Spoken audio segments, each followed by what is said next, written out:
আপনারা যারা এই টিউশন করেন বা ছোটোখাটো চাকরি করেন, মানে বেসরকারি চাকরি বা ধরেন সরকারি চাকরি যেটাই হোক, এবং যারা আপনার সংসারের কারণে বিশেষ করে মেয়েরা যারা আপনার এই প্রাইমারি মানে পড়া কমপ্লিট করতে পারতেছে না, তাদের জন্য যে আশাটা তা হচ্ছে আপনারা যে কাজগুলো করবেন তা হচ্ছে নাম্বার 1, সারা সপ্তাহে প্রতিদিন অন্তত 4টা ঘন্টা সময় বের করবেন। এই 4 ঘন্টা যে আপনার শুধু পড়তে হবে তা না, কাজ আছে, আমি বলে দিচ্ছি। এই 4 ঘন্টা সময় বের করবেন। বিশেষ করে এটা যেহেতু আপনাদের দিনে পড়ার সময় নেই, তাই আপনারা রাত 8:30 থেকে রাত 12:30 পর্যন্ত এই যে 4 ঘন্টা, এই 4 ঘন্টা সময় বের করবেন।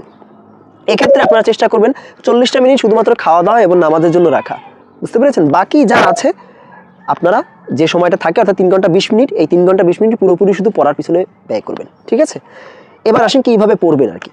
শনি রবি সোম এই যে পরপর 3 দিন, এই 3 দিন পড়বেন হচ্ছে আপনারা বাংলা ভাষা, ইংরেজি গ্রামার, বিজ্ঞান এবং গণিত। ঠিক আছে? এই 3 দিনে এইগুলো পড়বেন, এই 4টা বিষয়। মঙ্গল বুধ বৃহস্পতিবার আপনারা পড়বেন হচ্ছে বাংলা সাহিত্য, ইংরেজি লিটারেচার, বাংলাদেশ ও আন্তর্জাতিক। খেয়াল করছেন? গেল।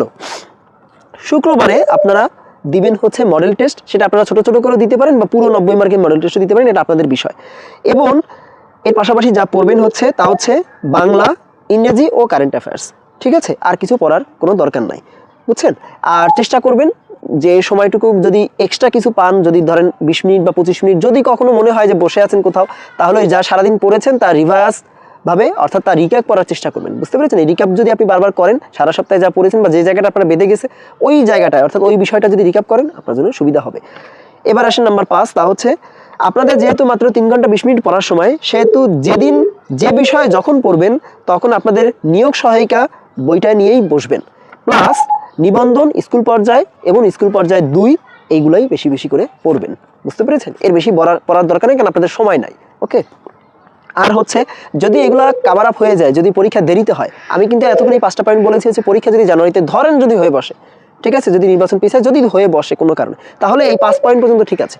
কিন্তু যদি না হয়, তাহলে আপনারা পরীক্ষা যদি দেরিতে হয়, তাহলে নির্বাচনের বিশেষ করে নির্বাচনের পর, তাহলে আপনারা এই সিলেবাস কমপ্লিট করার পরে ওই বিসিএস এর যে প্রশ্নগুলো আছে, বিশেষ করে আপনার 45 থেকে 49 বিসিএস এর যে প্রশ্নগুলো এবং পিএসসি যে পরীক্ষাগুলো নিয়েছে এই রিসেন্ট আর কি, এই একটা বছরের মধ্যে অর্থাৎ 9ম গ্রেড বা 10ম গ্রেড সর্বোচ্চ 11তম গ্রেড পর্যন্ত যে পরীক্ষাগুলো হয়েছে, এই পরীক্ষাগুলোর ব্যাখ্যা সহ প্রশ্নগুলো আপনারা যদি পড়তে পারেন, তাহলে আপনারা কিন্তু যারা রেগুলার প্রস্তুতি নিচ্ছেন 8 ঘন্টা ধরে, তাদের সাথে অনেকটাই কাভার আপ করতে পারবেন।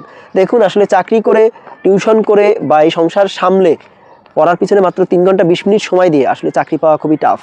আপনাদের জন্য আমার সহমর্মিতা আমি দেখাতে পারি, কিন্তু আসলে সহমর্মিতা দিয়ে কি হবে, সান্ত্বনা দিয়ে কি হবে, বাস্তবতা তো মানতে হবে আপনাকে, তাই না? সো সেইভাবেই পড়াশোনাটা করেন। ঠিক আছে?